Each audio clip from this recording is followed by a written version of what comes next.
आप लिहो तुम कथा सुधारी। सतनाम श्री वाहिगुरु साहिब जी। हटियो तहाँ ते तिनको मारियो, फिसलत मंद मंद पद धारियो। पुन सो मारत करत पलायन, तीन निबल ते भाजियो जाए न। वाहिगुरु जी का खालसा वाहिगुरु जी की फतेह। गुरु रूप साध संगत जी, ਆਪ ਜੀ ਅਤਿਅੰਤ ਵਡਭਾਗੇ ਹੋ। ਸਤਿਗੁਰਾਂ ਦੀ ਪਵਿੱਤਰ ਪਾਵਨ ਹਜ਼ੂਰੀ 'ਚ ਸੰਧਿਆ ਦੀਆਂ ਹਾਜ਼ਰੀਆਂ ਭਰ ਕੇ ਕਥਾ ਕੀਰਤਨ ਦੇ ਨਾਲ ਆਪਣਾ ਜੀਵਨ ਸਫਲਾ ਕਰ ਰਹੇ ਹੋ। ਅੱਜ ਦਾ ਜੋ ਦਿਹਾੜਾ ਹੈ ਬਹੁਤ ਹੀ ਵਿਸ਼ੇਸ਼ ਮਹੱਤਵਪੂਰਨ ਇਤਿਹਾਸਕ ਦਿਹਾੜਾ ਹੈ। ਇੱਕ ਤਾਂ ਮਹਾਨ ਸ਼ਹੀਦ ਭਾਈ ਸਾਹਿਬ ਭਾਈ ਤਾਰੂ ਸਿੰਘ ਜੀ, ਜਿਨ੍ਹਾਂ ਨੇ ਸਿੱਖੀ ਕੇਸਾਂ ਸਵਾਸਾਂ ਨਾਲ ਨਿਭਾਈ, ਆਪਣੀ ਖੋਪਰੀ ਭਾਵੇਂ ਲੁਹਾ ਲਈ ਜ਼ਕਰੀਆ ਖਾਂ ਜ਼ਾਲਮ ਦੇ ਰਾਜ ਵਿੱਚ ਆਪਣੇ ਕੇਸ ਨਹੀਂ ਕੱਟਣ ਦਿੱਤੇ। ਧੰਨ ਭਾਈ ਤਾਰੂ ਸਿੰਘ ਜੀ ਸਿੱਖੀ ਕੇਸਾਂ ਸਵਾਸਾਂ ਨਾਲ ਨਿਭਾਈ। ਉਹਨਾਂ ਦਾ ਜਨਮ ਦਿਹਾੜਾ 300 ਸਾਲਾ ਅੱਜ ਹੈ। ਅੱਜ ਤੋਂ 300 ਸਾਲ ਪਹਿਲਾਂ ਉਹਨਾਂ ਮਹਾਂਪੁਰਸ਼ਾਂ ਨੇ ਜਨਮ ਪੂਲੇ ਪਿੰਡ ਵਿੱਚ ਲਿਆ ਸੀ ਔਰ ਸਾਧ ਸੰਗਤ ਜੀ ਬਹੁਤ ਛੋਟੀ ਉਮਰ ਵਿੱਚ, ਕੁੱਲ 26 ਸਾਲ ਦੀ ਉਮਰ ਵਿੱਚ ਉਹ ਸ਼ਹੀਦੀ ਵੀ ਪਾ ਗਏ ਸਨ। ਭਾਈ ਸਾਹਿਬ ਤਾਰੂ ਸਿੰਘ ਜੀ ਨੂੰ ਆਪਾਂ ਯਾਦ ਕਰਦੇ ਹਾਂ। ਨਾਲ ਹੀ ਅੱਜ ਭਾਈ ਸੁਖਦੇਵ ਸਿੰਘ ਜੀ ਸੁੱਖਾ, ਭਾਈ ਹਰਜਿੰਦਰ ਸਿੰਘ ਜੀ ਜਿੰਦਾ। ਸੁੱਖਾ ਜਿੰਦਾ ਕਰਕੇ ਜੋ ਪੰਥ ਵਿੱਚ ਪ੍ਰਸਿੱਧ ਹਨ। ਉਹਨਾਂ ਮਹਾਨ ਸ਼ਹੀਦਾਂ ਦਾ ਸ਼ਹੀਦੀ ਦਿਹਾੜਾ, ਜਿਨ੍ਹਾਂ ਨੇ ਸੱਚਖੰਡ ਸ੍ਰੀ ਹਰਿਮੰਦਰ ਸਾਹਿਬ ਔਰ ਸ੍ਰੀ ਅਕਾਲ ਤਖਤ ਸਾਹਿਬ ਨੂੰ ਢਹਿ ਢੇਰੀ ਕਰਨ ਵਾਲੇ, ਸ੍ਰੀ ਅਕਾਲ ਤਖਤ ਸਾਹਿਬ 'ਤੇ ਹਮਲਾ ਕਰਨ ਵਾਲੇ ਦੁਸ਼ਟ ਪਾਪੀ ਜਰਨਲ ਵੈਦਿਆ ਨੂੰ ਸੋਧਾ ਲਾਇਆ ਸੀ ਔਰ ਸ਼ਹੀਦੀ ਪ੍ਰਾਪਤ ਕੀਤੀ। ਫਾਂਸੀ ਦੇ ਰੱਸੇ ਹੱਸ ਹੱਸ ਕੇ ਚੁੰਮੇ ਸਨ। ਜਿਨ੍ਹਾਂ ਨੇ ਜੱਜਾਂ ਨੂੰ ਵੀ ਆਪਣੀ ਸ਼ਹੀਦੀ ਦੀ ਵਧਾਈ ਦਿੱਤੀ ਸੀ ਅਤੇ ਬਰਫੀ ਖਵਾਈ ਸੀ। ਉਹ ਮਹਾਨ ਸ਼ਹੀਦਾਂ ਦਾ ਸ਼ਹੀਦੀ ਦਿਹਾੜਾ ਵੀ ਹੈ। ਔਰ ਸਾਧ ਸੰਗਤ ਜੀ, ਗੁਰੂ ਰਾਮਦਾਸ ਸਾਹਿਬ ਜੀ ਮਹਾਰਾਜ ਦੇ ਪ੍ਰਕਾਸ਼ ਪੁਰਬ ਦੇ ਸੰਬੰਧ ਵਿੱਚ ਵੀ ਅੱਜ ਬੀਬੀਆਂ ਦੇ ਜਥੇ ਵੱਲੋਂ ਸ੍ਰੀ ਅਖੰਡ ਪਾਠ ਸਾਹਿਬ ਜੀ ਦੇ ਭੋਗ ਪਵਾਏ ਹਨ। ਆਉਣ ਵਾਲੇ ਦਿਨਾਂ ਵਿੱਚ ਵੀ ਸੰਗਤਾਂ ਨੇ ਉਪਰਾਲੇ ਕਰਨੇ ਹਨ ਔਰ ਗੁਰੂ ਮਹਾਰਾਜ ਗੁਰੂ ਰਾਮਦਾਸ ਦੀਆਂ ਬਖਸ਼ਿਸ਼ਾਂ ਦੇ ਪਾਤਰ ਬਣਨਾ ਹੈ। ਆਓ ਹੁਣ ਲੜੀਵਾਰ ਇਤਿਹਾਸ ਦੀ ਕਥਾ ਨਾਲ ਜੁੜੀਏ। ਜਿਸ ਵੇਲੇ ਗੁਰੂ ਹਰਿਰਾਏ ਸਾਹਿਬ ਜੀ ਨੂੰ ਬਾਦਸ਼ਾਹ ਨੇ ਚਿੱਠੀ ਲਿਖੀ ਕਿ ਗੁਰੂ ਜੀ, ਤੁਸੀਂ ਮੇਰੇ ਵਿਰੋਧੀ ਦੀ ਮਦਦ ਕੀਤੀ ਹੈ, ਦਾਰਾ ਸ਼ਿਕੋਹ ਦੀ। ਭਾਵੇਂ ਉਹ ਮੇਰਾ ਭਰਾ ਸੀ ਪਰ ਮੇਰਾ ਦੁਸ਼ਮਣ ਸੀ। ਤੁਸੀਂ ਕਹਿੰਦੇ ਸੀ ਵੀ ਉਹ ਬਾਦਸ਼ਾਹ ਬਣੇਗਾ, ਉਹਨੂੰ ਕਿਹੜੀ ਬਾਦਸ਼ਾਹੀ ਦਿੱਤੀ ਹੈ, ਉਹ ਤਾਂ ਕਤਲ ਕਰ ਦਿੱਤਾ, ਮੈਂ ਮਾਰ ਦਿੱਤਾ ਹੈ। ਤਾਂ ਉਹਦੇ ਜਵਾਬ ਵਿੱਚ ਗੁਰੂ ਸਾਹਿਬ ਨੇ ਚਿੱਠੀ ਲਿਖੀ ਕਿ ਔਰੰਗਜ਼ੇਬ, ਅਸੀਂ ਉਹਨੂੰ ਜਿਹੜੀ ਬਾਦਸ਼ਾਹੀ ਦਿੱਤੀ ਹੈ ਉਹਦੇ ਕੋਲ ਹੀ ਹੈ। ਉਹਨੂੰ ਅਸੀਂ ਦੀਨ ਦੀ ਬਾਦਸ਼ਾਹੀ ਦਿੱਤੀ ਹੈ, ਤੈਨੂੰ ਸੁਪਨੇ 'ਚ ਦਰਸ਼ਨ ਹੋ ਜਾਣਗੇ। ਜਦੋਂ ਔਰੰਗਜ਼ੇਬ ਕੋਲ ਇਹ ਪੱਤਰਕਾ ਪਹੁੰਚੀ, ਉਸਨੇ ਪੜ੍ਹੀ, ਮਨ ਵਿੱਚ ਬੜਾ ਗੁੱਸਾ ਵੀ ਖਾਧਾ, ਪਰ ਰਾਤ ਨੂੰ ਖਿਆਲ ਆਇਆ ਦਾਰਾ ਸ਼ਿਕੋਹ ਦਾ। ਸੁਪਨੇ ਵਿੱਚ ਸੁਪਨਾ ਕੀ ਦੇਖਿਆ ਵੀ ਦਾਰਾ ਸ਼ਿਕੋਹ ਬੜੇ ਸੋਨੇ ਦੇ ਤਖਤ 'ਤੇ ਬੈਠਾ ਹੈ, ਸਿਰ 'ਤੇ ਚੰਦੋਏ ਝੂਲ ਰਹੇ ਨੇ, ਸੋਨੇ ਦੇ ਮਹਿਲ ਬਣੇ ਹੋਏ ਨੇ, ਬੜੇ ਬੜੇ ਦਾਸ ਸੇਵਾਦਾਰ ਉਹਦੇ ਦਰਬਾਰ 'ਚ ਖੜ੍ਹੇ ਨੇ ਔਰ ਉਹਦੇ ਸਿਰ 'ਤੇ ਚੋਰ ਝੂਲਦਾ ਹੈ। ਉਹ ਬਾਦਸ਼ਾਹੀ ਕਰ ਰਿਹਾ ਹੈ। ਉਹਦੇ ਅੱਗੇ ਬੜੇ ਬੜੇ ਸੰਤ ਮਹਾਤਮਾ ਅਤੇ ਦੇਵਤੇ ਖੜ੍ਹੇ ਹਨ। ਅਤੇ ਇਹ ਜਿਹੜਾ ਔਰੰਗਜ਼ੇਬ ਹੈ, ਇਹਦੇ ਸਿਰ ਦੇ ਉੱਤੇ ਗੰਦਗੀ ਦਾ ਟੋਕਰਾ ਇਹਨੇ ਚੁੱਕਿਆ ਹੋਇਆ ਅਤੇ ਤੁਰਿਆ ਜਾ ਰਿਹਾ। ਉੱਤੋਂ ਮੀਂਹ ਪੈ ਰਿਹਾ ਅਤੇ ਮੀਂਹ ਦੇ ਨਾਲ ਉਹ ਜਿਹੜੀ ਗੰਦਗੀ ਹੈ ਨਾ, ਟੋਕਰੇ 'ਚੋਂ ਚੋ ਕੇ ਇਹਦੇ ਦਾੜੀ 'ਤੇ ਮੂੰਹ 'ਤੇ ਪੈ ਰਹੀ ਹੈ ਬਿਸ਼ਟਾ। ਔਰ ਉਹ ਜਿਹੜੇ ਉੱਥੇ ਪਹਿਰੇਦਾਰ ਸੀ, ਉਹਨਾਂ ਨੇ ਡੰਡਾ ਮਾਰ ਕੇ ਭਜਾਇਆ ਵੀ ਚੱਲ ਇੱਥੋਂ, ਤੂੰ ਇੱਥੇ ਕਿੱਥੇ ਆ ਗਿਆ। ਦੌੜਨ ਦੀ ਕੋਸ਼ਿਸ਼ ਕਰਦਾ, ਦੌੜਿਆ ਨਹੀਂ ਜਾਂਦਾ। ਸੁਪਨੇ ਵਿੱਚ ਕਈ ਵਾਰੀ ਇੱਦਾਂ ਹੋ ਜਾਂਦਾ ਵੀ ਅਸੀਂ ਬੋਲਣਾ ਚਾਹੁੰਦੇ ਹਾਂ, ਆਵਾਜ਼ ਨਹੀਂ ਨਿਕਲਦੀ, ਦੌੜਨਾ ਚਾਹੁੰਦੇ ਹਾਂ, ਪੈਰ ਭਾਰੇ ਹੋ ਜਾਂਦੇ ਨੇ, ਕਿਸੇ ਚੀਜ਼ ਨੂੰ ਚੁੱਕਣਾ ਚਾਹੁੰਦੇ ਹਾਂ, ਚੁੱਕ ਨਹੀਂ ਸਕਦੇ। ਕਈ ਵਾਰੀ ਇੱਦਾਂ ਸੁਪਨਾ ਹੁੰਦਾ। ਔਰੰਗਜ਼ੇਬ ਸੁਪਨੇ ਵਿੱਚ ਇੱਦਾਂ ਦੌੜਨਾ ਚਾਹੁੰਦਾ ਅਤੇ ਦੌੜ ਨਹੀਂ ਸਕਦਾ। ਅਤੇ ਆਪਣੀ ਇਤਨੀ ਨੀਚ ਹਾਲਤ, ਇਤਨੀ ਗੰਦਗੀ, ਸਿਰ ਦੇ ਉੱਤੋਂ ਦੀ ਪੱਗ ਦੇ ਉੱਤੇ, ਦਾੜ੍ਹੀ ਦੇ ਉੱਤੇ, ਕੱਪੜਿਆਂ ਦੇ ਉੱਤੇ ਗੰਦਗੀ ਬਿਸ਼ਟਾ ਪੈ ਰਹੀ ਹੈ। ਤੇ ਬਹੁਤ ਹੀ ਦੁਰਦਸ਼ਾ ਆਪਣੀ ਦੇਖੀ ਹੈ ਤੇ ਦਾਰਾ ਸ਼ਿਕੋਹ ਦੀ ਬੜੀ ਸ਼ਾਨੋ ਸ਼ੌਕਤ ਦੇਖੀ ਹੈ। ਉਹ ਕਥਾ ਕਵੀ ਰਾਜ ਭਾਈ ਸੰਤੋਖ ਸਿੰਘ ਜੀ ਲਿਖ ਰਹੇ ਨੇ। ਪ੍ਰੇਮ ਨਾਲ ਸਰਵਣ ਕਰੀਏ, ਸਾਰੀ ਸੰਗਤ ਆਖੀਏ ਸਤਨਾਮ ਸ੍ਰੀ ਵਾਹਿਗੁਰੂ ਸਾਹਿਬ ਜੀ, ਸਤਨਾਮ ਸ੍ਰੀ ਵਾਹਿਗੁਰੂ ਸਾਹਿਬ ਜੀ। ਹਟਿਓ ਤਹਾਂ ਤੇ ਤਿਨ ਕੋ ਮਾਰਿਓ। ਕਹਿੰਦੇ ਦਾਰਾ ਸ਼ਿਕੋਹ ਦੇ ਨੌਕਰਾਂ ਨੇ ਸੁਪਨੇ ਵਿੱਚ ਔਰੰਗਜ਼ੇਬ ਨੂੰ ਡੰਡਾ ਮਾਰਿਆ, ਦੌੜ ਇੱਥੋਂ, ਤੂੰ ਗੰਦਾ ਕਿੱਥੇ ਆ ਗਿਆ, ਇੱਥੇ ਨਹੀਂ ਵੜ ਸਕਦਾ ਤੂੰ। ਉਥੋਂ ਫਿਰ ਇਹ ਦੌੜਿਆ ਹੈ, ਪਿਛਾਂ ਨੂੰ ਹਟਿਆ ਹੈ ਡੰਡਾ ਖਾ ਕੇ। ਫਿਸਲਤ ਮੰਦ ਮੰਦ ਪਦ ਧਾਰਿਓ। ਤੇ ਫਿਸਲਦਾ ਮੀਂਹ ਪੈਂਦੇ ਵਿੱਚ ਗੰਦਗੀ ਦਾ ਟੋਕਰਾ ਸਿਰ ਤੇ ਚੁੱਕ ਕੇ ਪੈਰ ਪੁੱਟਣ ਦੀ ਕੋਸ਼ਿਸ਼ ਕਰਦਾ ਵੀ ਦੌੜਾਂ, ਇੱਥੋਂ ਮਾਰਨਗੇ ਮੈਨੂੰ। ਪੁਨ ਸੋ ਮਾਰਤ ਕਰਤ ਪਲਾਇਨ। ਉਹ ਡੰਡੇ ਮਾਰਦੇ ਆ ਤੇ ਔਰੰਗਜ਼ੇਬ ਦੌੜਦਾ ਹੈ। ਦੀਨ ਨਿਬਲ ਤੇ ਭਾਜਿਓ ਜਾਇਨ। ਪਰ ਕਮਜ਼ੋਰ ਹੋ ਚੁੱਕਾ ਹੈ, ਦੀਨ ਹੈ, ਬਲ ਹੈ ਨਹੀਂ ਸਰੀਰ ਦੇ ਵਿੱਚ, ਭੱਜਿਆ ਵੀ ਨਹੀਂ ਜਾਂਦਾ। ਭੱਜਣ ਦੀ ਕੋਸ਼ਿਸ਼ ਕਰਦਾ, ਭੱਜਿਆ ਨਹੀਂ ਜਾਂਦਾ ਔਰੰਗੇ ਕੋਲੋਂ। ਭੇਸ ਭਿਆਨਕ ਭੈ ਤਰ ਭਾਰੀ। ਔਰ ਔਰੰਗਜ਼ੇਬ ਦਾ ਲਿਬਾਸ ਵੀ ਬੜਾ ਭਿਆਨਕ ਡਰਾਉਣਾ ਜਿਹਾ ਹੈ, ਮੂੰਹ ਰੰਗ ਕਾਲਾ ਜਿਹਾ ਦਿਸਦਾ ਆਪਣਾ, ਤੇ ਸਰੀਰ ਦੇ ਵਿੱਚ ਸ਼ਕਤੀ ਨਹੀਂ ਹੈ, ਤੇ ਗੰਦਗੀ ਦਾ ਟੋਕਰਾ ਚੁੱਕਿਆ ਹੋਇਆ, ਕੱਪੜੇ ਪਾਟੇ ਪੁਰਾਣੇ ਗੰਦੇ ਪਾਏ ਹੋਏ ਨੇ, ਆਪਣੇ ਆਪ ਤੋਂ ਵੀ ਇਸ ਨੂੰ ਬਦਬੂ ਆਉਂਦੀ ਹੈ, ਤੇ ਇਹ ਡੰਡੇ ਖਾ ਕੇ ਦੌੜਦਾ ਹੈ ਔਰੰਗਾ। ਭਾਜਤ ਗਮਨਿਓ ਗਿਰਿਓ ਅਗਾਰੀ। ਜਦੋਂ ਤੇਜ਼ੀ ਨਾਲ ਦੌੜਨ ਦੀ ਕੋਸ਼ਿਸ਼ ਕੀਤੀ ਹੈ ਤੇ ਡਿੱਗ ਪਿਆ ਹੈ ਠੁੱਡਾ ਖਾ ਕੇ ਮੀਂਹ ਪੈਂਦੇ ਵਿੱਚ। ਤਬ ਹੀ ਖੁੱਲੇ ਬਿਲੋਚਨ ਜਾਗਾ। ਜਦੋਂ ਇਹ ਡਿੱਗਾ ਇਹਦੀ ਅੱਖ ਖੁੱਲ ਗਈ, ਸੁਪਨਾ ਟੁੱਟ ਗਿਆ, ਕਿਉਂਕਿ ਸੁਪਨੇ ਦਾ ਸੁਭਾਅ ਹੈ ਵੀ ਜਦੋਂ ਕੋਈ ਝਟਕਾ ਜਿਹਾ ਲੱਗਦਾ ਉਦੋਂ ਇਹ ਖੁੱਲ ਜਾਂਦਾ, ਜਾਗ ਆ ਜਾਂਦੀ ਹੈ। ਔਰੰਗਜ਼ੇਬ ਦੀ ਨੀਂਦ ਖੁੱਲ ਗਈ ਹੈ। ਸ਼੍ਰੀ ਗੁਰ ਕੇ ਬਚ ਸਿਮਰਨ ਲਾਗਾ। ਗੁਰੂ ਮਹਾਰਾਜ ਗੁਰੂ ਹਰਿਰਾਏ ਸਾਹਿਬ ਦੀ ਜਿਹੜੀ ਚਿੱਠੀ ਆਈ ਸੀ ਕੱਲ, ਉਹਦੇ 'ਚ ਲਿਖਿਆ ਸੀ ਤੈਨੂੰ ਸੁਪਨੇ 'ਚ ਦੱਸਾਂਗੇ ਔਰੰਗਜ਼ੇਬ ਬਈ ਦਾਰਾ ਸ਼ਿਕੋਹ ਨੂੰ ਕਿਹੜੀ ਬਾਦਸ਼ਾਹੀ ਦਿੱਤੀ ਅਸੀਂ। ਜਦੋਂ ਦਾਰਾ ਸ਼ਿਕੋਹ ਦੀ ਬਾਦਸ਼ਾਹੀ ਵੇਖੀ ਤੇ ਆਪਣੀ ਇੰਨੀ ਗੰਦੀ ਹਾਲਤ ਵੇਖੀ, ਹੈਰਾਨ ਹੋ ਗਿਆ। ਲਿਖ ਜੋ ਪਠਿਓ ਸੋ ਮੁਝ ਸੋ ਹੋਇਓ। ਸੋਚਾਂ 'ਚ ਪੈ ਗਿਆ, ਕਹਿਣ ਲੱਗਾ ਗੁਰੂ ਹਰਿਰਾਏ ਸਾਹਿਬ ਨੇ ਜਿਹੜੀ ਗੱਲ ਚਿੱਠੀ 'ਚ ਲਿਖ ਕੇ ਭੇਜੀ ਸੀ ਮੇਰੇ ਨਾਲ ਉਹੀ ਸੁਪਨੇ 'ਚ ਹੋਈ ਹੈ। ਬਹੁਤ ਬਸੂਰਤ ਸੰਕਟ ਭਇਓ। ਬਹੁਤ ਝੂਰਦਾ ਹੈ, ਹੁਣ ਨੀਂਦ ਨਹੀਂ ਆਉਂਦੀ ਦੁਬਾਰਾ, ਸਾਰੀ ਰਾਤ ਮੰਜੇ ਤੇ ਤੜਫਦੇ ਦੀ ਲੰਘੀ ਔਰੰਗੇ ਦੀ। ਦਾਰਾ ਕੋ ਜਲੂਸ ਬੜ ਦੇਖਾ। ਦਾਰਾ ਸ਼ਿਕੋਹ ਦਾ ਬੜਾ ਜਲਵਾ ਦੇਖਿਆ ਹੈ। ਜਲੂਸ ਦਾ ਮਤਲਬ ਹੁੰਦਾ ਜਲਵਾ ਫਰੋਸ਼ ਹੋਣਾ। ਕਹਿੰਦੇ ਦਾਰਾ ਸ਼ਿਕੋਹ ਸੋਨੇ ਦੇ ਤਖਤ ਤੇ ਬੈਠਾ ਹੈ, ਸੋਨੇ ਦੇ ਮਹਿਲਾਂ 'ਚ ਬੈਠਾ ਹੈ, ਉਹਦੇ ਸਿਰ ਤੇ ਬੜੇ ਸੋਹਣੇ ਚੌਰ ਝੂਲ ਰਹੇ ਨੇ, ਹਜ਼ਾਰਾਂ ਨੌਕਰ ਚਾਕਰ ਉਹਦੀਆਂ ਫੌਜਾਂ ਖੜੀਆਂ ਨੇ, ਉਹਨੂੰ ਬੜਾ ਹੀ ਦੇਵੀ ਰਾਜ, ਸਵਰਗਾਂ ਦਾ ਰਾਜ ਮਿਲਿਆ ਹੋਇਆ, ਉਹ ਵੀ ਦੇਖਿਆ ਹੈ। ਔਰ ਅਫਸੋਸਤ ਕ੍ਰੋਧ ਵਿਸ਼ੇਖਾ। ਤੇ ਆਪਣੀ ਮਾੜੀ ਹਾਲਤ ਵੇਖੀ ਹੈ। ਦਾਰਾ ਸ਼ਿਕੋਹ ਨੂੰ ਤੇ ਮੈਂ ਕਤਲ ਕਰ ਦਿੱਤਾ ਸੀ, ਦਾਰਾ ਸ਼ਿਕੋਹ ਤਾਂ ਬੜੇ ਸਵਰਗਾਂ 'ਚ ਚਲਾ ਗਿਆ, ਮੈਂ ਤਾਂ ਸਮਝਦਾ ਸੀ ਉਹ ਨਰਕਾਂ 'ਚ ਜਾਏਗਾ, ਪਰ ਉਹ ਸਵਰਗਾਂ 'ਚ ਕਿਵੇਂ ਚਲਾ ਗਿਆ, ਮੈਂ ਕੀ ਦੇਖਿਆ ਹੈ। ਇਸ ਗੱਲ ਦਾ ਆਪਣੇ ਮਨ 'ਚ ਬੜਾ ਅਫਸੋਸ ਕਰਦਾ ਹੈ ਔਰੰਗਾ। ਇਹ ਕਿਆ ਭਇਓ ਨਾ ਜਾਣਿਓ ਗਇਓ। ਕਹਿੰਦਾ ਇਹ ਕੀ ਜਾਦੂ ਹੋਇਆ ਹੈ। ਇਹ ਗੁਰੂ ਨੇ ਜਿਹੜੀ ਗੱਲ ਚਿੱਠੀ 'ਚ ਲਿਖੀ ਸੀ ਵੀ ਤੈਨੂੰ ਸੁਪਨੇ 'ਚ ਦਾਰਾ ਸ਼ਿਕੋਹ ਦਾ ਰਾਜ ਵਿਖਾਵਾਂਗੇ, ਸੱਚੀ ਮੁੱਚੀ ਸੁਪਨੇ ਵਿੱਚ ਦਾਰਾ ਸ਼ਿਕੋਹ ਦਾ ਰਾਜ ਮੈਂ ਵੇਖ ਲਿਆ ਹੈ। ਸਹਿਰ ਕੇ ਦੋ ਹਿੰਦੂਆਂ ਗੁਰ ਕਿਓ। ਲੱਗਦਾ ਹਿੰਦੂਆਂ ਦੇ ਗੁਰੂ ਨੇ, ਗੁਰੂ ਹਰਿਰਾਏ ਸਾਹਿਬ ਨੇ ਕੋਈ ਜਾਦੂ ਕੀਤਾ ਹੈ ਮੇਰੇ ਨਾਲ। ਦੁਬਦਾ ਚਿਤ ਮਹਿ ਭਾ ਮਨ ਭੰਗ। ਇਹ ਤਾਂ ਸਾਧ ਸੰਗਤ ਜੀ ਔਰੰਗੇ ਦੇ ਮਨ 'ਚ ਦੁਬਦਾ ਪਈ।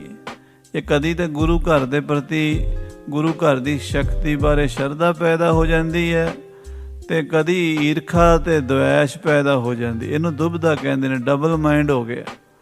ਜਦੋਂ ਆਪਣੀ ਕੱਟੜਤਾ ਨੂੰ ਦੇਖਦਾ ਹੈ, ਇਸਲਾਮ ਦੀ ਨੂੰ, ਮੈਂ ਮੁਸਲਮਾਨ ਹਾਂ, ਮੈਂ 5 ਟਾਈਮ ਦਾ ਨਮਾਜ਼ੀ ਹਾਂ, ਮੈਂ ਸ਼ਰਅ ਦੇ ਪੱਕਾ ਹਾਂ, ਮੈਂ ਕੋਈ ਗਲਤ ਕੰਮ ਨਹੀਂ ਕਰਦਾ, ਮੈਂ ਜ਼ਕਾਤ ਵੀ ਦਿੰਦਾ ਹਾਂ, ਮੈਂ ਰੋਜ਼ੇ ਵੀ ਰੱਖਦਾ ਹਾਂ, ਮੈਂ ਨਮਾਜ਼ ਵੀ ਪੜ੍ਹਦਾ ਹਾਂ। ਇਹ ਜਦੋਂ ਗੱਲਾਂ ਸੋਚਦਾ ਹੈ ਉਦੋਂ ਕਹਿੰਦਾ ਮੈਂ ਠੀਕ ਹਾਂ। ਪਰ ਜਦੋਂ ਦਾਰਾ ਸ਼ਿਕੋਹ ਦੀ ਪਦਵੀ ਦੇਖੀ ਹੈ ਵੀ ਉਹ ਸਵਰਗਾਂ ਵਿੱਚ, ਜੰਨਤ ਵਿੱਚ ਬੈਠਾ ਹੈ, ਸੋ ਦੇਵਤੇ ਉਹਦੇ ਅੱਗੇ ਹੱਥ ਜੋੜ ਕੇ ਖੜੇ ਹਨ, ਉਹਦਾ ਹੁਕਮ ਬੜਾ ਚੱਲ ਰਿਹਾ ਹੈ, ਉਹਦੀ ਸੋਭਾ ਵੇਖਦਾ, ਫਿਰ ਮਨ 'ਚ ਦੁਖੀ ਹੁੰਦਾ ਹੈ। ਕਹਿ ਨਾ ਸਕੈ ਪਰ ਸੰਗ ਇਹ ਸੰਗ। ਇਹ ਕਿਸੇ ਨੂੰ ਦੱਸ ਵੀ ਨਹੀਂ ਸਕਦਾ। ਕਈ ਗੱਲਾਂ ਹੁੰਦੀਆਂ ਬੰਦਾ ਕਿਸੇ ਨਾਲ ਸਾਂਝੀਆਂ ਨਹੀਂ ਕਰ ਸਕਦਾ। ਔਰੰਗਜ਼ੇਬ ਇਹ ਗੱਲ ਹੁਣ ਕਿਸੇ ਨੂੰ ਕਹਿਣ ਜੋਗਾ ਵੀ ਨਹੀਂ, ਮੈਂ ਸੁਪਨੇ 'ਚ ਦੇਖਿਆ ਹੈ। ਆਪਣੀ ਹਾਲਤ ਮਾੜੀ, ਸਿਰ ਦੇ ਉੱਤੇ ਗੰਦਗੀ ਦਾ ਟੋਕਰਾ, ਉਹ ਗੰਦਗੀ ਜਿਹੜੀ ਹੈ ਇਹਦੇ ਕੱਪੜਿਆਂ 'ਤੇ ਪੈ ਰਹੀ ਹੈ, ਮੂੰਹ 'ਤੇ ਪੈ ਰਹੀ ਹੈ, ਦਾੜੀ 'ਤੇ ਪੈ ਰਹੀ ਹੈ, ਜੁੱਤੀਆਂ ਖਾਂਦਾ ਮਾਰਦਾ, ਧੱਕੇ ਖਾਂਦਾ ਉੱਥੋਂ ਆਇਆ ਹੈ। ਉਹ ਜਿਹੜੀ ਰਾਤ ਸੁਪਨੇ 'ਚ ਇਹਨੇ ਆਪਣੀ ਦੁਰਦਸ਼ਾ ਵੇਖੀ ਹੈ, ਔਰ ਜੋ ਦਾਰਾ ਸ਼ਿਕੋ ਦੀ ਸ਼ਾਨੋ ਸ਼ੌਕਤ ਵੇਖੀ ਹੈ, ਉਹ ਕਿਸੇ ਨੂੰ ਦੱਸਣ ਜੋਗਾ ਨਹੀਂ। ਔਰੰਗਾ ਬਹੁਤ ਵਿਚਾਰਤ ਕ੍ਰੋਧ ਵਧਾਏ, ਬਹੁਤ ਵਿਚਾਰਾਂ ਕਰਦਾ ਤੇ ਮਨ 'ਚ ਗੁੱਸਾ ਕਰਦਾ, ਸਾੜ ਕਰਦਾ, ਕਿਉਂਕਿ ਬੰਦੇ ਕੋਲ, ਮਾੜੇ ਬੰਦੇ ਕੋਲ ਗੁੱਸਾ ਹੀ ਹੁੰਦਾ ਹੈ। ਸਾਧ ਸੰਗਤ ਜੀ, ਜਦੋਂ ਕੋਈ ਵਸ ਨਾ ਚੱਲੇ, ਉਹ ਕਹਿੰਦੇ ਮਾੜਾ ਬੰਦਾ ਗਾਲਾਂ ਕੱਢਣ ਜੋਗਾ ਹੀ ਹੁੰਦਾ, ਉਹਨੂੰ ਕੋਈ ਗੱਲ ਆਉਂਦੀ ਨਹੀਂ, ਫਿਰ ਇਹ ਆਪਣੀਆਂ ਨੀਚ ਹਰਕਤਾਂ ਤੇ ਆ ਜਾਂਦਾ ਹੈ। ਸਮਝਿਓ ਨਹਿ ਮੂਰਖ ਇਸ ਭਾਏ, ਕਹਿੰਦੇ ਇਹ ਮੂਰਖ ਔਰੰਗਜ਼ੇਬ ਇਸ ਤਰ੍ਹਾਂ ਕਿਸੇ ਦੇ ਸਮਝਾਇਆ ਵੀ ਹੁਣ ਸਮਝਣ ਵਾਲਾ ਨਹੀਂ ਹੈ, ਕਿਉਂਕਿ ਇਹੋ ਜਿਹੇ ਬੰਦਿਆਂ ਬਾਰੇ ਬਾਣੀ 'ਚ ਲਿਖਿਆ ਹੈ ਕਿ ਬ੍ਰਹਮਾ ਹੂੰ ਕੋ ਕਹਿਓ ਨਾ ਮਾਨੈ। ਜੇ ਬ੍ਰਹਮਾ ਵੀ ਆ ਕੇ ਸਮਝਾਵੇ ਤਾਂ ਵੀ ਨਹੀਂ ਸਮਝ ਸਕਦੇ। ਸ਼੍ਰੀ ਹਰਿ ਰਾਏ ਸੰਗ ਕਰ ਦੁਐਸ਼, ਸ੍ਰੀ ਗੁਰੂ ਹਰਿ ਰਾਏ ਸਾਹਿਬ ਸੱਚੇ ਪਾਤਸ਼ਾਹ ਜੀ ਨਾਲ ਈਰਖਾ ਕਰਨ ਲੱਗ ਪਿਆ ਹੈ, ਦਵੈਸ਼ ਕਰਦਾ ਹੈ। ਤਿਨਹੁ ਕੀਨ ਇਹ ਸਿਰ ਵਿਸ਼ੇਸ਼, ਸਮਝਣ ਦੀ ਬਜਾਏ ਪੁੱਠਾ ਸਮਝਦਾ ਹੈ। ਕਈ ਲੋਕਾਂ ਦੀ ਮੱਤ ਪੁੱਠੀ ਹੁੰਦੀ ਹੈ, ਉਹਨਾਂ ਨੂੰ ਸਿੱਧਾ ਸਮਝਾਈਏ ਸਮਝਦੇ ਹੀ ਨਹੀਂ। ਕਿਸੇ ਬੱਚੇ ਨੇ, ਨੌਜਵਾਨ ਨੇ ਕਿਸੇ ਮਾਈ ਨੂੰ ਆਖਿਆ, ਮਾਤਾ ਜੀ ਆ ਮਾੜਾ ਜਿਹਾ ਪਰਾਂ ਹੋ ਜਾਓ, ਤੇ ਬੁੱਢੀ ਸੀ ਪੂਰੀ ਅਨਪੜ੍ਹ, ਮੂਰਖ ਕਹਿ ਲੋ, ਕਹਿੰਦੀ ਵੇ ਔਤਰਿਆਂ ਦੇ ਔਤਰਿਆ, ਤੂੰ ਮੈਨੂੰ ਆਪਣੇ ਪਿਓ ਦੀ ਰੰਨ ਬਣਾਉਣਾ। ਪੁੱਠਾ ਸਮਝ ਗਈ। ਉਹ ਤਾਂ ਕਹਿੰਦਾ ਮਾਤਾ ਜੀ ਕਿ ਮੈਂ ਤੇਰੀ ਮਾਤਾ ਕਿੱਥੋਂ ਲੱਗੀ, ਤੂੰ ਮੈਨੂੰ ਇੱਦਾਂ ਮਾਤਾ ਕਿਉਂ ਕਵੇਂ, ਕੌਣ ਹੁੰਦਾ ਤੂੰ ਮੈਨੂੰ ਮਾਤਾ ਕਹਿਣ ਵਾਲਾ। ਔਰੰਗਜ਼ੇਬ ਵੀ ਇਹੋ ਜਿਹਾ ਮੂਰਖ ਹੈ। ਗੁਰੂ ਘਰ ਦੀ ਸ਼ਕਤੀ ਵੇਖ ਕੇ ਝੁਕ ਜਾਣਾ ਚਾਹੀਦਾ ਸੀ, ਹੱਥ ਜੋੜ ਦੇਣੇ ਚਾਹੀਦੇ, ਮਹਾਰਾਜ ਸੱਚੇ ਪਾਤਸ਼ਾਹ ਮੈਂ ਭੁੱਲਿਆ, ਮੈਨੂੰ ਬਖਸ਼ ਲਓ। ਤੇ ਸਾਧ ਸੰਗਤ ਜੀ, ਉਹਦੀ ਜ਼ਿੰਦਗੀ ਵੀ ਸੁਧਰ ਜਾਂਦੀ, ਦਾ ਲੋਕ ਵੀ ਸੁਧਰ ਜਾਂਦਾ, ਪਰਲੋਕ ਵੀ ਸੁਧਰ ਜਾਂਦਾ, ਤੇ ਉਹ ਦੇਸ਼ ਦੀ ਵੀ ਚੰਗੀ ਸੇਵਾ ਕਰਦਾ, ਚੰਗਾ ਬਾਦਸ਼ਾਹ ਬਣ ਜਾਂਦਾ। ਪਰ ਹੁੰਦਾ ਉਹੀ ਹੈ ਜੋ ਮਨਜ਼ੂਰ ਖੁਦਾ ਹੋਤਾ ਹੈ, ਜੋ ਵਾਹਿਗੁਰੂ ਨੂੰ, ਪਰਮੇਸ਼ਰ ਨੂੰ, ਕਰਤੇ ਪੁਰਖ ਨੂੰ ਮਨਜ਼ੂਰ ਹੈ ਨਾ। ਹੁਕਮੀ ਉੱਤਮ ਨੀਚ, ਹੁਕਮ ਲਿਖ ਦੁੱਖ ਸੁਖ ਪਾਈ ਹੈ, ਇੱਕ ਨਾ ਹੁਕਮੀ ਬਖਸ਼ੀਸ਼, ਇੱਕ ਹੁਕਮੀ ਸਦਾ ਭੁਆਈ ਹੈ। ਹੁਕਮ ਦੇ ਵਿੱਚ ਹੀ ਉੱਤਮ ਦੇਵਤੇ ਬਣਦੇ ਨੇ, ਹੁਕਮ ਦੇ ਵਿੱਚ ਹੀ ਨੀਚ ਰਾਖਸ਼ ਬਣਦੇ ਨੇ। ਇਹ ਪਰਮੇਸ਼ਰ ਦਾ ਭਾਣਾ ਹੀ ਇਹੋ ਜਿਹਾ ਸੀ ਕਿ ਔਰੰਗਜ਼ੇਬ ਨੇ ਇਸ ਗੱਲ ਨੂੰ ਵੀ ਸਮਝਿਆ ਨਹੀਂ, ਗੁਰੂ ਘਰ ਦੀ ਸ਼ਕਤੀ ਨੂੰ ਜਾਣਿਆ ਨਹੀਂ। ਪੁੱਠਾ ਦਿਮਾਗ, ਮਨ 'ਚ ਸੋਚਦਾ ਵੀ ਇਹ ਗੁਰੂ ਨੇ ਜਾਦੂ ਕਰਕੇ, ਕੋਈ ਟੂਣਾ ਕਰਕੇ ਮੈਨੂੰ ਦਿਖਾਇਆ ਹੈ। ਮੋਹਿ ਦਸ਼ਾ ਕੈਸੀ ਦਿਖਰਾਈ, ਦੇਖੋ ਗੁਰੂ ਨੇ ਮੇਰੀ ਕੀ ਦਸ਼ਾ ਦਿਖਾਈ ਹੈ, ਮੇਰੇ ਸਿਰ ਤੇ ਬਿਸ਼ਟਾ ਦਾ ਟੋਕਰਾ ਰੱਖਤਾ। ਵੀ ਇਹਨੂੰ ਮੂਰਖ ਨੂੰ ਪੁੱਛੇ ਵੀ ਸੁਪਨੇ ਵਿੱਚ ਤੈਨੂੰ ਆਪ ਸਾਰਾ ਅਨੁਭਵ ਹੋਇਆ, ਕੋਈ ਦੂਸਰਾ ਗਵਾਹ ਤਾਂ ਹੈ ਨਹੀਂ।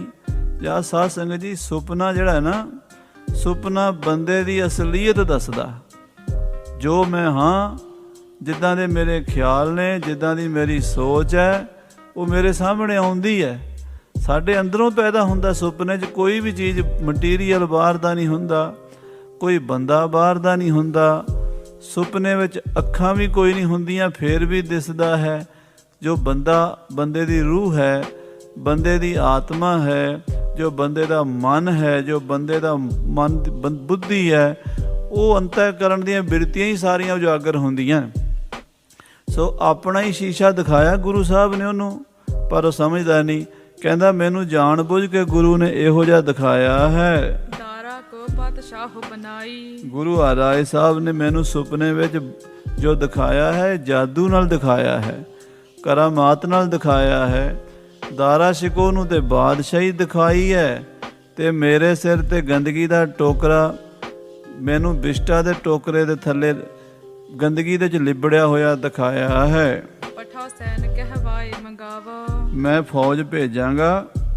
ਗੁਰੂ ਹਰਿਰਾਏ ਸਾਹਿਬ ਨੂੰ ਗ੍ਰਿਫਤਾਰ ਕਰਕੇ ਫੌਜ ਦਿੱਲੀ ਲੈ ਕੇ ਆਵੇਗੀ। ਮੈਂ ਆਪਣੀ ਅਬ ਸ਼ਕਤ ਦਿਖਾਵਾ, ਹੁਣ ਮੈਂ ਆਪਣੀ ਸ਼ਕਤੀ ਦਿਖਾਵਾਂਗਾ। ਗੁਰੂ ਨੇ ਤੇ ਆਪਣੀ ਸ਼ਕਤੀ ਦਿਖਾਤੀ ਹੈ, ਮੇਰੇ ਸਿਰ ਤੇ ਗੰਦਗੀ ਦਾ ਟੋਕਰਾ ਰੱਖ ਕੇ ਮੈਨੂੰ ਜਲੀਲ ਕੀਤਾ ਹੈ ਸੁਪਨੇ ਵਿੱਚ, ਤੇ ਮੈਂ ਹੁਣ ਜਦੋਂ ਆਪਣੀ ਸ਼ਕਤੀ ਦਿਖਾਵਾਂਗਾ, ਗੁਰੂ ਨੂੰ ਗ੍ਰਿਫਤਾਰ ਕਰਕੇ ਦਿੱਲੀ ਸੱਦਾਂਗਾ। ਇਮ ਨਿਸ਼ਚੈ ਕਰ ਮੂਰਖ ਮਾਨੀ। ਇਸ ਤਰ੍ਹਾਂ ਮੂਰਖ, ਅਹੰਕਾਰੀ, ਪਾਪੀ ਔਰੰਗਜ਼ੇਬ ਨੇ ਪੁੱਠਾ ਨਿਸ਼ਚਾ ਕਰ ਲਿਆ। ਮਾੜੇ ਕਰਮ ਸਨ। ਮਾੜੇ ਕਰਮ ਜਿੰਨਾ ਚਿਰ ਪਾਪਾਂ ਦਾ ਘੜਾ ਭਰਦਾ ਨਹੀਂ, ਘੜਾ ਡੁੱਬਦਾ ਨਹੀਂ। ਜਿਵੇਂ ਘੜਾ ਪਾਣੀ 'ਚ ਸੁੱਟੀਏ ਉੱਤੇ ਤਰਦਾ ਰਹੇਗਾ, ਜਦੋਂ ਪੂਰਾ ਭਰ ਜਾਏਗਾ ਫਿਰ ਡੁੱਬ ਜਾਏਗਾ। ਇੱਦਾਂ ਇਹਦਾ ਔਰੰਗਜ਼ੇਬ ਦਾ ਪਾਪਾਂ ਦਾ ਘੜਾ ਜੇ ਭਰਨ ਵਾਲਾ ਸੀਗਾ, ਅਜੇ ਹੋਰ ਇਹਨੇ ਮਾੜੇ ਕਰਮ ਕਰਨੇ ਸੀ, ਹੋਰ ਪਾਪ ਕਰਨੇ ਸੀ। ਇਸ ਕਰਕੇ ਮਹਾਰਾਜ ਸਾਹਿਬ ਸੱਚੇ ਪਾਤਸ਼ਾਹ ਸ੍ਰੀ ਗੁਰੂ ਹਰਿਰਾਏ ਸਾਹਿਬ ਦੀ ਸ਼ਰਨ ਨਹੀਂ ਪਿਆ, ਉਲਟਾ ਗੁਰੂ ਸਾਹਿਬ ਜੀ ਨੂੰ ਗ੍ਰਿਫਤਾਰ ਕਰਕੇ ਦਿੱਲੀ ਲਿਆਉਣ ਦਾ ਮਨਸੂਬਾ ਬਣਾਉਣ ਲੱਗਾ ਹੈ। ਕੀਨ ਬਾਹਨੀ ਤਿਆਰ ਮਹਾਨੀ। ਔਰੰਗੇ ਨੇ ਆਪਣੀ ਫੌਜ ਵੀ ਤਿਆਰ ਕਰ ਲਈ, ਹਜ਼ਾਰਾਂ ਫੌਜੀਆਂ ਦੀ ਟੁਕੜੀ ਤਿਆਰ ਕੀਤੀ। ਬੜੇ ਬੜੇ ਸੈਨਾਪਤੀ ਜਰਨੈਲਾਂ ਨੂੰ ਕਿਹਾ ਵੀ ਤੁਸੀਂ ਜਾਣਾ ਜੇ, 7ਵੇਂ ਪਾਤਸ਼ਾਹ ਗੁਰੂ ਹਰਿਰਾਏ ਸਾਹਿਬ ਨੂੰ ਕੀਰਤਪੁਰ ਤੋਂ ਗ੍ਰਿਫਤਾਰ ਕਰਕੇ ਮੇਰੇ ਦਰਬਾਰ 'ਚ ਪੇਸ਼ ਕਰਨਾ ਜੇ। ਇੱਕ ਉਮਰਾਵ ਪਠਿਓ ਕਹਿ ਐਸੇ। ਇੱਕ ਉਮਰਾਵ ਇੱਕ ਅਫਸਰ ਨੂੰ ਏਦਾਂ ਕਹਿ ਕੇ ਭੇਜਿਆ ਹੈ, ਗੁਰ ਕੋ ਲਿਆਵਹੁ ਜੈਸੇ ਕੈਸੇ। ਵੀ ਗੁਰੂ ਨੂੰ ਲੈ ਕੇ ਆਉਣਾ। ਜੇ ਗੁਰੂ ਪ੍ਰੇਮ ਨਾਲ ਆ ਜਾਵੇ ਪ੍ਰੇਮ ਨਾਲ ਲੈ ਆਓ, ਜੇ ਗੁਰੂ ਪ੍ਰੇਮ ਨਾਲ ਨਹੀਂ ਆਉਂਦਾ ਤਾਂ ਆ ਫੌਜਾਂ ਨਾਲ ਲੈ ਕੇ ਜਾਓ ਤੇ ਉਸ ਨੂੰ ਗ੍ਰਿਫਤਾਰ ਕਰਕੇ ਲਿਆਓ। ਜੈਸੇ ਕੈਸੇ, ਜਿਵੇਂ ਕਿਵੇਂ ਗੁਰੂ ਹਰਿਰਾਏ ਜੀ ਮੇਰੇ ਦਰਬਾਰ 'ਚ ਪੇਸ਼ ਹੋਣੇ ਚਾਹੀਦੇ ਹਨ। ਜੇਕਰ ਜੰਗ ਕਰੈ ਅਰ ਪਰੈ। ਜੇ ਗੁਰੂ ਅੱਗੋਂ ਲੜਾਈ ਕਰੇ, ਮੁਕਾਬਲਾ ਕਰੇ ਸਰਕਾਰੀ ਫੌਜ ਦਾ, ਸਨਮੁਖ ਲੋਹ ਤੁਮ ਹੋ ਸੋ ਕਰੈ। ਉਹ ਤੁਹਾਡੇ ਸਾਹਮਣੇ ਹਥਿਆਰ ਲੈ ਕੇ ਜੰਗ ਦੇ ਮੈਦਾਨ 'ਚ ਉਤਰ ਆਵੇ। ਤੂਰਨ ਲਿਖੋ ਮੋਹਿ ਦਿਸ਼ ਫੇਰ। ਤੇ ਮੈਨੂੰ ਫਟਾਫਟ ਤੁਸੀਂ ਲਿਖ ਕੇ ਭੇਜਿਆ ਜੇ, ਮੈਂ ਹੋਰ ਫੌਜਾਂ ਭੇਜ ਦਿਆਂਗਾ, ਮੈਂ ਤੋਪਖਾਨਾ ਭੇਜ ਦਿਆਂਗਾ, ਹਾਥੀ ਘੋੜੇ ਹੋਰ ਭੇਜ ਦਿਆਂਗਾ, ਹਥਿਆਰ ਹੋਰ ਭੇਜ ਦਿਆਂਗਾ, ਤੇ ਗੁਰੂ ਮੈਨੂੰ ਜਿਉਂਦਾ ਮੁਰਦਾ ਮੇਰੇ ਦਰਬਾਰ 'ਚ ਪੇਸ਼ ਕਰ ਦਿਓ। ਬਹੁ ਲਸ਼ਕਰ ਭੇਜੋ ਬਿਨ ਫੇਰ। ਮੈਂ ਬਿਨਾਂ ਦੇਰੀ ਦੇ ਬਹੁਤ ਸਾਰਾ ਲਸ਼ਕਰ, ਬਹੁਤ ਸਾਰੀ ਫੌਜ ਚੜਾ ਦਿਆਂਗਾ ਜਿਹੜੀ ਗੁਰੂ ਨੂੰ ਫੜ ਕੇ ਲਿਆਵੇਗੀ। ਕਰੋ ਸੰਘਾਰਨ ਕਹਿ ਗਹਿ ਲਿਆਵਹੁ। ਕਹਿਣ ਲੱਗਾ ਜਾਂ ਤਾਂ ਗੁਰੂ ਹਰਿਰਾਏ ਜੀ ਨੂੰ ਜਾਨ ਤੋਂ ਮਾਰ ਦਿਓ, ਜਾਂ ਫਿਰ ਗੁਰੂ ਨੂੰ ਗ੍ਰਿਫਤਾਰ ਕਰਕੇ ਹੱਥ ਕੜੀਆਂ ਬੇੜੀਆਂ 'ਚ ਜਕੜ ਕੇ ਲਿਆਓ ਮੇਰੇ ਦਰਬਾਰ ਵਿੱਚ। ਨਹਿ ਮਾਰਗ ਮਹਿ ਬਿਲਮ ਲਗਾਵਹੁ। ਤੇ ਰਸਤੇ 'ਚ ਦੇਰੀ ਨਹੀਂ ਲਾਣੀ, ਛੇਤੀ ਜਾਣਾ, ਛੇਤੀ ਆਉਣਾ ਹੈ। ਜੰਗ ਸਮਗਰੀ ਲੈ ਕਰ ਸਬੈ। ਜੰਗ ਦੀ ਸਾਰੀ ਸਮਗਰੀ, ਹਥਿਆਰ, ਘੋੜੇ, ਫੌਜਾਂ ਲੈ ਕੇ, ਤੋਪ ਤਪਕ ਸਮੁਦਾਇਨ ਤਬੈ। ਨਾਲ ਤੋਪਖਾਨਾ, ਵੱਡੀਆਂ ਤੋਪਾਂ, ਛੋਟੀਆਂ ਤੋਪਾਂ। ਗਮਨਿਓ ਦਿੱਲੀ ਤੇ ਕਰ ਕੂਚ। ਉਹ ਉਮਰਾਵ ਦਿੱਲੀੋਂ ਚੱਲ ਪਿਆ। ਜੰਗ ਦੀ ਤਿਆਰੀ ਵੀ ਕਰ ਲਈ ਤੇ ਗੱਲਬਾਤ ਦੀ ਵੀ ਕਰ ਲਈ, ਵੀ ਪਹਿਲਾਂ ਤੇ ਗੁਰੂ ਸਾਹਿਬ ਨੂੰ ਗੱਲਬਾਤ ਨਾਲ ਮਨਾਵਾਂਗੇ ਵੀ ਮਹਾਰਾਜ ਦਿੱਲੀ ਚੱਲੋ, ਤੁਹਾਨੂੰ ਬਾਦਸ਼ਾਹ ਮਿਲਣਾ ਚਾਹੁੰਦਾ ਹੈ। ਜੇ ਗੁਰੂ ਨਾ ਮੰਨਿਆ ਫਿਰ ਆਪਾਂ ਲੜਾਈ ਕਰਾਂਗੇ, ਗੁਰੂ ਨੂੰ ਬੰਨ੍ਹ ਕੇ ਲਿਆਵਾਂਗੇ। ਏਕ ਮੰਜ਼ਲ ਉਮਰਾਵ ਪਹੁੰਚ। ਸਾਧ ਸੰਗਤ ਜੀ, ਉਹ ਅਫਸਰ ਦਿੱਲੀ ਤੋਂ ਫੌਜ ਲੈ ਕੇ ਤੁਰਿਆ, ਇੱਕ ਮੰਜ਼ਿਲ ਕੀਤੀ। ਦਿੱਲੀ ਤੋਂ 40-50 ਮੀਲ ਯਾਨੀ ਕਹਿ ਲੋ ਸੋਨੀਪਤ, ਪਾਣੀਪਤ ਦੇ ਕੋਲ ਆ ਗਿਆ। ਭਾਈ ਜਾਮਨੀ ਕੀ ਨਸ ਡੇਰਾ। ਉੱਥੇ ਰਾਤ ਪੈ ਗਈ।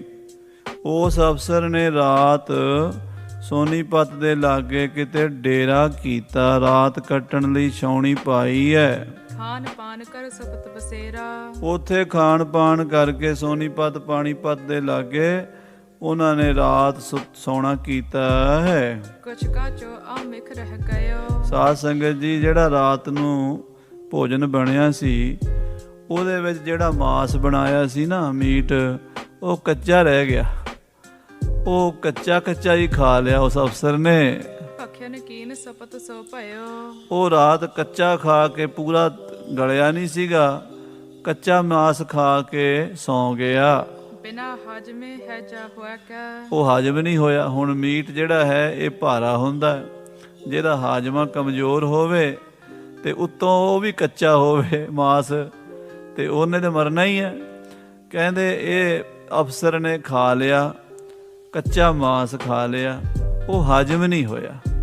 ਰਾਤ ਨੂੰ ਪੇਟ ਵਿੱਚ ਹੈਜਾ ਹੋ ਗਿਆ, ਉਲਟੀਆਂ ਦਸਤ ਲੱਗ ਗਏ। ਸੋ ਮਰ ਗਇਓ ਤਹਾਂ ਦੁਖ ਪੈ ਕੈ। ਸਵੇਰ ਤੱਕ ਹਾਏ ਹਾਏ ਹਾਏ ਹਾਏ ਕਰਦਾ, ਚੀਕਾਂ ਮਾਰਦਾ ਹੋਇਆ ਮਰ ਗਿਆ।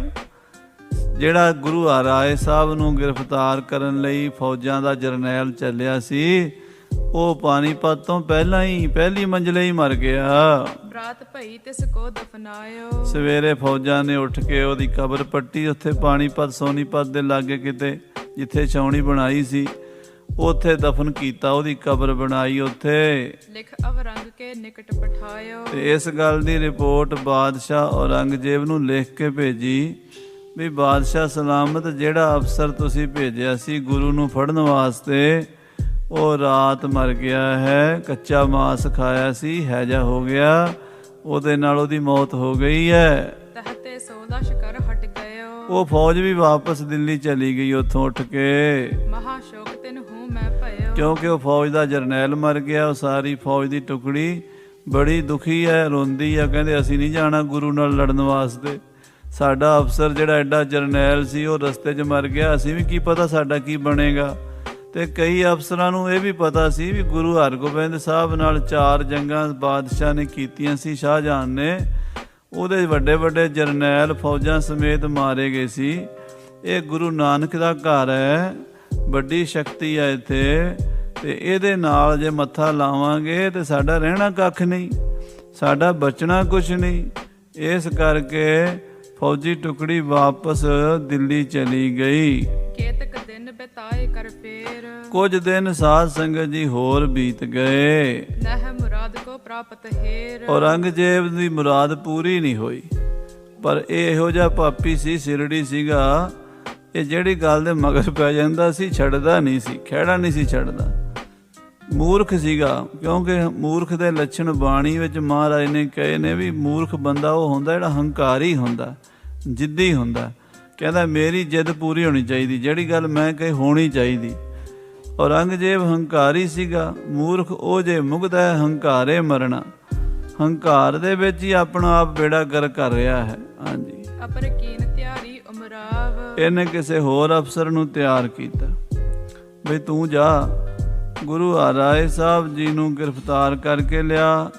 ਜੇ ਤੇ ਪ੍ਰੇਮ ਨਾਲ ਆ ਜਾਣ ਤਾਂ ਪ੍ਰੇਮ ਨਾਲ ਲੈ ਆ, ਜੇ ਨਾ ਪ੍ਰੇਮ ਨਾਲ ਆਉਣ ਫਿਰ ਫੜ ਕੇ ਲਿਆਉਣੇ ਹਨ। ਦੇ ਕਰ ਲਸ਼ਕਰ ਜੰਗ ਬਨਾਵ। ਜੰਗ ਦੇ ਲਈ ਫੌਜਾਂ ਨਾਲ ਭੇਜਤੀਆਂ, ਆ ਫੌਜ ਲੈ ਜਾ, ਜੇ ਲੜਾਈ ਕਰਨੀ ਪਵੇ ਤੇ ਗੁਰੂ ਨਾਲ ਲੜ ਪਵੀਂ। ਗੁਰੂ ਦੀਆਂ ਫੌਜਾਂ ਮਾਰ ਕੇ ਗੁਰੂ ਨੂੰ ਜਿਉਂਦਾ ਫੜ ਕੇ ਮੇਰੇ ਕੋਲ ਲੈ ਕੇ ਆਵੀਂ। ਸ਼ਾਹ ਨਿਕਟਤਾ ਰੁਖਸਤ ਹੋਏ। ਉਹ ਜਿਹੜਾ ਅਫਸਰ ਸੀ ਦੂਜਾ, ਉਹ ਵੀ ਆਪਣੀ ਫੌਜ ਦੀ ਟੁਕੜੀ ਲੈ ਕੇ ਦਿੱਲੀੋਂ ਦੁਬਾਰਾ ਤੁਰ ਪਿਆ। ਜਿਹੜਾ ਪਹਿਲਾਂ ਤਾਂ ਮਰ ਗਿਆ ਸੀ, ਦੂਜਾ ਤੁਰ ਪਿਆ। ਗਮਨਿਓ ਮਗ ਆਵਨ ਕੋ ਸੋਏ।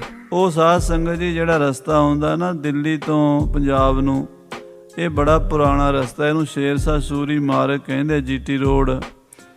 ਇਹਦੇ ਉੱਤੇ ਤੁਰਿਆ, ਰਸਤੇ 'ਚ ਸ਼ਹਿਰ ਆਉਂਦੇ ਆ ਸੋਨੀਪਤ, ਪਾਣੀਪਤ, ਕਰਨਾਲ, ਕੁਰਸ਼ੇਤਰ, ਅੰਬਾਲਾ। ਫਿਰ ਅੱਗੇ ਕੀਰਤਪੁਰ ਸਾਹਿਬ ਨੂੰ ਰਸਤਾ ਫਟ ਜਾਂਦਾ, ਇੱਥੋਂ ਅੰਬਾਲੇ ਤੋਂ ਫਟਦਾ ਹੈ ਬਨੂੜ, ਬਨੂੜ ਤੋਂ ਖਰੜ, ਤੇ ਖਰੜ ਤੋਂ ਫਿਰ ਰੋਪੜ, ਤੇ ਅੱਗੇ ਫਿਰ ਕੀਰਤਪੁਰ ਸਾਹਿਬ ਨੂੰ ਰਸਤਾ ਜਾਂਦਾ ਹੈ। ਇਸ ਰਸਤੇ ਤੇ ਉਹ ਅਫਸਰ ਜਿਹੜਾ ਹੈ ਦਿੱਲੀੋਂ ਚੱਲ ਪਿਆ। ਕਿਤਕ ਮੰਜ਼ਲ ਜਬ ਚੱਲ ਕਰ ਆਇਓ। ਇਹ 2-4 ਮੰਜ਼ਲਾਂ ਚੱਲ ਕੇ ਜਦੋਂ ਆਇਆ, ਤੋਪ ਜੰਬੂਰ ਜੰਜੈਲਨ ਲਿਆਇਓ। ਨਾਲ ਤੋਪਖਾਨਾ ਵੀ ਸੀ, ਜਮੂਰੇ, ਛੋਟੀਆਂ ਤੋਪਾਂ ਨੂੰ ਕਹਿੰਦੇ ਜੰਬੂਰਾ, ਤੇ ਵੱਡੀਆਂ ਤੋਪਾਂ ਜੰਜੈਲਾਂ ਜਿਹੜੀਆਂ ਊਠ ਦੇ ਉੱਤੇ ਲੱਦ ਕੇ ਲੰਮੀ ਬੰਦੂਕ ਚਲਾਉਂਦੇ ਆ, ਇੱਦਾਂ ਦੀਆਂ ਬਹੁਤ ਸਾਰੀਆਂ ਬੰਦੂਕਾਂ, ਤੋਪਖਾਨੇ ਲੈ ਕੇ ਆਇਆ। ਬਹੁਤ ਵਧੀਆ ਵਧੀਆ ਹਥਿਆਰ ਲੈ ਕੇ ਆਇਆ। ਤਿਸਕੇ ਪਇਓ ਰੋਗ ਇਸ ਭਾਂਤੀ। ਉਹਨੂੰ ਰਸਤੇ 'ਚ ਆਉਂਦਿਆਂ ਇਹੋ ਜਿਹੀ ਬਿਮਾਰੀ ਹੋ ਗਈ ਜਲਵੇ ਲੱਗੀ ਅਚਾਨਕ ਛਾਤੀ। ਕਿ ਉਹਦੀ ਛਾਤੀ 'ਚ ਜਲਨ ਪੈਦਾ ਹੋ ਗਈ, ਸਾੜ ਪੈਦਾ ਹੋਣ ਲੱਗ ਪਿਆ। ਉਹਨੂੰ ਅੰਦਰੋਂ ਕੋਈ ਬਿਮਾਰੀ ਲੱਗ ਗਈ। ਉਸ ਬਿਮਾਰੀ ਦੇ ਨਾਲ ਉਹ ਜਿਹੜਾ ਹੈ ਦਿਨੋਂ ਦਿਨ ਬਿਮਾਰ ਹੁੰਦਾ ਗਿਆ। ਰਸਤੇ 'ਚ ਸਫ਼ਰ ਕਰਨਾ ਵੀ ਔਖਾ ਹੋ ਗਿਆ ਉਹਦੇ ਕੋਲੋਂ। ਅਸਵਾਰੀ ਪਰ ਚੜਿਓ ਨਾ ਜਾਏ। ਨਾ ਉਹ ਘੋੜੇ ਤੇ ਬਹਿ ਸਕੇ, ਨਾ ਊਂਠ ਦੀ ਸਵਾਰੀ ਕਰ ਸਕੇ, ਨਾ ਉਹ ਹਾਥੀ ਦੀ ਸਵਾਰੀ ਕਰ ਸਕੇ। ਜਿਉ ਹੱਲ ਹੈ ਤਿਉ ਹੱਡ ਫਟਾਏ। ਜੇ ਉਹ ਮਾੜਾ ਜਿਹਾ ਹਿੱਲਦਾ ਸੀ ਨਾ ਤੇ ਉਹਦੇ ਹੱਡ ਟੁੱਟਦੇ ਸਨ। ਪੀੜ ਹੁੰਦੀ ਸੀ, ਇੰਨੀ ਦਰਦ ਹੁੰਦੀ ਸੀ, ਛਾਤੀ 'ਚ ਦਰਦ ਸ਼ੁਰੂ ਹੋਈ, ਅੰਦਰ ਅੰਦਰ ਸਾਰੇ ਸਰੀਰ 'ਚ ਫੈਲ ਗਈ। ਖਾਧਾ ਵੀ ਕੁਛ ਨਹੀਂ ਜਾਂਦਾ ਤੇ ਨਾ ਕੋਈ ਆਰਾਮ ਆਵੇ ਨਾ ਨੀਂਦ ਆਵੇ। ਇੰਨੀ ਮਾੜੀ ਹਾਲਤ ਉਸ ਅਫਸਰ ਦੀ ਹੋ ਗਈ ਰਸਤੇ ਵਿੱਚ। ਕੇਤਕ ਦਿਨ ਮਗ ਮਹਿ ਪਰ ਰਹਿਓ। ਕੁਝ ਦਿਨ ਤੇ ਰਸਤੇ 'ਚ ਉੱਥੇ ਰੁਕਿਆ ਰਿਹਾ ਵੀ ਮੈਂ ਇਲਾਜ ਕਰਾ ਕੇ ਫਿਰ ਅੱਗੇ ਜਾਵਾਂਗਾ। ਨੀਠ ਨੀਠ ਦਿੱਲੀ ਮਗ ਲਹਿਓ। ਕਹਿੰਦੇ ਅਖੀਰ ਫਿਰ ਉਹਨੇ ਆਖਿਆ ਵੀ ਮੇਰੀ ਤੇ ਸਿਹਤ ਖਰਾਬ ਹੈ ਵੀ ਮੈਂ ਨਹੀਂ ਜਾ ਸਕਦਾ, ਕੀਰਤਪੁਰ ਅਜੇ ਦੂਰ ਹੈ, ਵਾਪਸ ਦਿੱਲੀ ਚੱਲੀਏ। ਉਹ ਵੀ ਰਸਤੇ 'ਚੋਂ ਹੀ ਵਾਪਸ ਦਿੱਲੀ ਨੂੰ ਹੋ ਗਿਆ। ਸੁਨ ਅਬ ਰੰਗ ਰਸ ਹੈ ਅਕਲਾਏ। ਹਾਂ, ਇਹ ਸੋਚਦਾ ਵੀ ਔਰੰਗਜ਼ੇਬ ਬਾਦਸ਼ਾਹ ਕਹਿੰਦੇ ਬੜਾ ਗੁੱਸਾ ਕਰੇਗਾ, ਨਾਰਾਜ਼ ਹੋਵੇਗਾ। ਤਹ ਲੋ ਪਹੁੰਚ ਨ ਕੋਈ ਪਾਏ। ਔਰੰਗਜ਼ੇਬ ਨੂੰ ਜਾ ਕੇ ਦੱਸਿਆ, ਉਹਨੇ ਆਖਿਆ ਜੀ ਮੈਂ ਗਿਆ ਜ਼ਰੂਰ ਸੀ ਪਰ ਮੈਨੂੰ ਬਿਮਾਰੀ ਨੇ ਪਕੜ ਲਿਆ, ਮੈਂ ਬਿਮਾਰ ਹੋ ਗਿਆ, ਮੇਰੇ ਕੋਲੋਂ ਤੁਰਿਆ ਨਹੀਂ ਜਾਂਦਾ, ਹੁਣ ਨਾ ਮੈਂ ਖਲੋ ਸਕਦਾ ਹਾਂ। ਹਾਥੀ ਤੇ ਬਹਿਣਾ, ਘੋੜੇ ਤੇ ਬਹਿਣਾ ਜਾਂ ਊਂਠ ਤੇ ਬਹਿ ਕੇ ਸਵਾਰੀ ਕਰਨੀ ਔਖੀ ਹੈ। ਮੇਰੀ ਤਾਂ ਸਿਹਤ ਬਹਿਣ ਜੋਗੀ ਵੀ ਨਹੀਂ, ਗੱਲਬਾਤ ਕਰਨ ਜੋਗਾ ਵੀ ਮੈਂ ਨਹੀਂ, ਲੜਨਾ ਤਾਂ ਬੜੀ ਦੂਰ ਦੀ ਗੱਲ ਹੁੰਦੀ ਹੈ, ਸਰੀਰ ਤੋਂ ਬਿਨਾਂ ਕੋਈ ਕੰਮ ਨਹੀਂ ਹੁੰਦਾ। ਮੈਂ ਵਾਪਸ ਆ ਗਿਆ। ਔਰੰਗਜ਼ੇਬ ਬੜਾ ਹੈਰਾਨ ਹੋਇਆ, ਕਹਿਣ ਲੱਗਾ ਪਤਾ ਨਹੀਂ ਕੀ ਗੱਲ ਹੈ, ਜਿਹਨੂੰ ਵੀ ਭੇਜਦੇ ਆ ਵਾਪਸ ਆ ਜਾਂਦਾ। ਪਹਿਲਾ ਬੰਦਾ ਗਿਆ ਉਹ ਮਰ ਗਿਆ, ਉਹਦੀ ਫੌਜ ਵਾਪਸ ਆ ਗਈ, ਦੂਜਾ ਆਪ ਬਿਮਾਰ ਹੋ ਕੇ ਵਾਪਸ ਆ ਗਿਆ ਹੈ।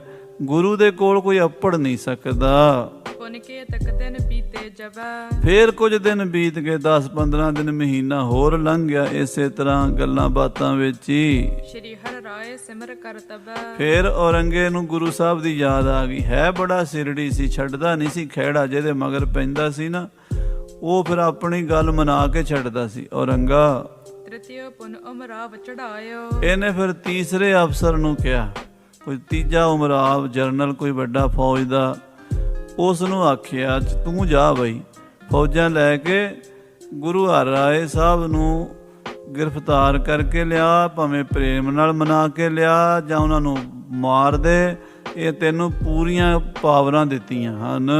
ਹੋਏ ਰਖ ਸਦ ਮਾਰਗ ਗਮਨਾਇਓ। ਹੁਣ ਤੀਜਾ ਅਫਸਰ ਦਿੱਲੀ ਤੋਂ ਤੀਜੀ ਵਾਰੀ ਫੌਜ ਦੀ ਟੁਕੜੀ ਲੈ ਕੇ ਸ੍ਰੀ ਕੀਰਤਪੁਰ ਸਾਹਿਬ ਦੇ ਰਸਤੇ ਪੈ ਗਿਆ।